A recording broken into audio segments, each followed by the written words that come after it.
নারী পাচারের মতো সামাজিক অপরাধ করতে এবার সচেতনতার বার্তা পৌঁছে গেল কোচবিহারের স্কুল ছাত্রীদের কাছে। উত্তরবঙ্গ সংস্কৃতি রক্ষা মঞ্চের উদ্যোগে কোচবিহারে আয়োজিত হলো এক বিশেষ সচেতনতা শিবির। আজ উত্তরবঙ্গ সংস্কৃতি রক্ষা মঞ্চের উদ্যোগে একটি নারী পাচার সম্পর্কিত সচেতনতা শিবিরের আয়োজন করা হয়েছে। কোচবিহার সংলগ্ন বিভিন্ন গার্লস স্কুল এবং বেশ কিছু কোয়েড স্কুলের ক্লাস 9 টু ক্লাস 12-এর মেয়েদেরকে আমরা এখানে আমন্ত্রণ করেছি।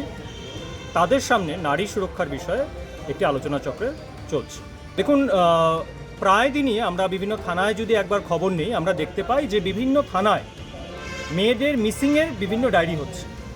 কিছু ক্ষেত্রে তারা হয়তো আর খুঁজে পাওয়া যাচ্ছে না তাদেরকে, কিছু ক্ষেত্রে তাদেরকে উদ্ধার করা যাচ্ছে, কিন্তু যখন হয়তো তাদেরকে উদ্ধার করছি বা প্রশাসন হয়তো উদ্ধার করছে, তখন হয়তো অনেক দেরি হয়ে গেছে। তো সেই কারণে আমাদের এটা একটা সচেতনতা শিবির, যাতে আমাদের মেয়েরা এই বিপদে পড়বার অনেক আগে থেকেই সচেতন হয় যে কী পরিস্থিতিতে এই সমাজ চলছে এবং নিজেদেরকে সেই বিপদ থেকে সুরক্ষিত রাখে। অনুষ্ঠানে জেলার বিভিন্ন স্কুলের বহু ছাত্রী অংশগ্রহণ করে এবং বিশেষজ্ঞরা ছাত্রীদের সামনে তুলে ধরেন নারী পাচারের মতো বিভিন্ন কৌশল, প্রতারণার ফাঁদ এবং আত্মরক্ষার গুরুত্বপূর্ণ উপায়। পাশাপাশি সোশ্যাল মিডিয়ার মাধ্যমে অপরিচিত ব্যক্তিদের সঙ্গে যোগাযোগের ক্ষেত্রে সতর্ক থাকার বার্তাও দেওয়া হয়। আয়োজকদের দাবি, শুধুমাত্র আইন নয়, সচেতনতাই পারে নারী পাচারের মতো অপরাধ রোধে সবচেয়ে বড় ভূমিকা নিতে। ব্যুরো রিপোর্ট, আরোহী নিউজ বাংলা।